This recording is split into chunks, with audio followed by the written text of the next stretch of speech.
pamilya namin, si KJ at saka yung magulang niya. Oh? Oo, bakit? Kasi pinakasalan ng tatay niya na tito ko, yung tita nitong Frio, mga pahamak talaga kayo. Pahamak talaga. Eh, yung tito mo ang dahilan kung bakit nangyari to dahil yung tito mo sobrang clingy sa tita ko kahit na sinabi naman na bawal yung pamilyang Fuego at Frio. Ayan tuloy, tingnan mo. Napahamak siya. Ikaw, pamilya mo, yun. pamilya mo. Pamilya ko yun.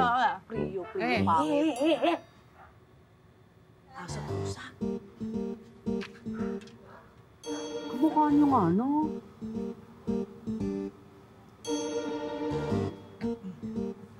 Hi, cousin! I miss you so much. Hi, cousin! I miss you too!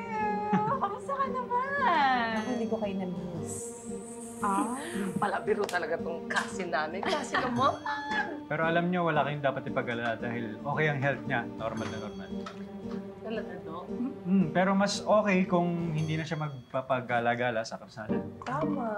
Ay, parang meron akong alam na pwede niyang tuluyan. Di ba, maraming kwarto sa inyo? Ayun. Bakit hindi dun? Sakto. Ako talaga? Sa akin? Ayaw mo? Hindi.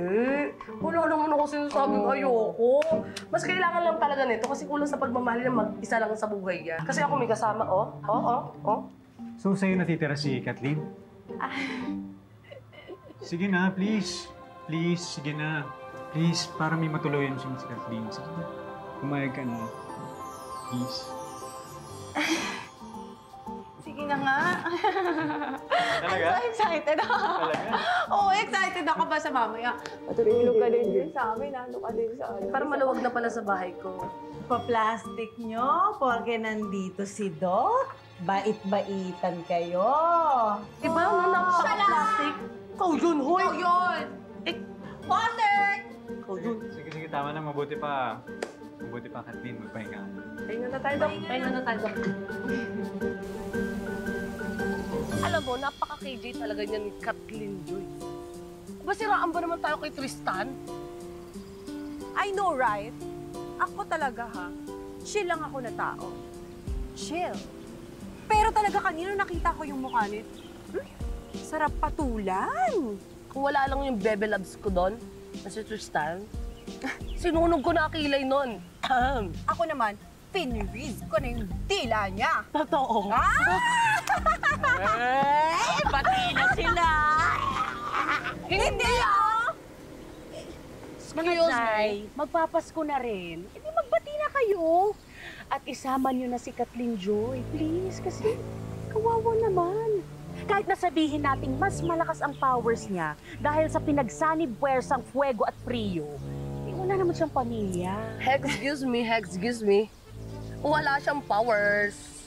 Wala. Ano nangyari yun? Hindi nga dapat mas malakas ang powers niya dahil dalawang pamilyang nagsanib yung nasa dugo niya? Hindi ganun. Kasi dahil nung tinakwil yung parents niya ng family namin, eh wala siyang naman ng powers. Powerless. Kawawa naman pala talaga siya. Huh? Paano maging kawawa yun?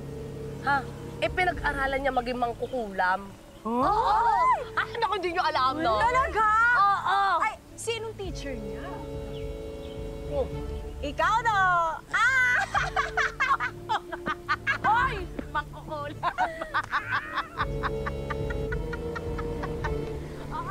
Tawang-tawa, ha? Tawang-tawa talaga? Paano kasi? Pagbuhulin ko kayong dalawa.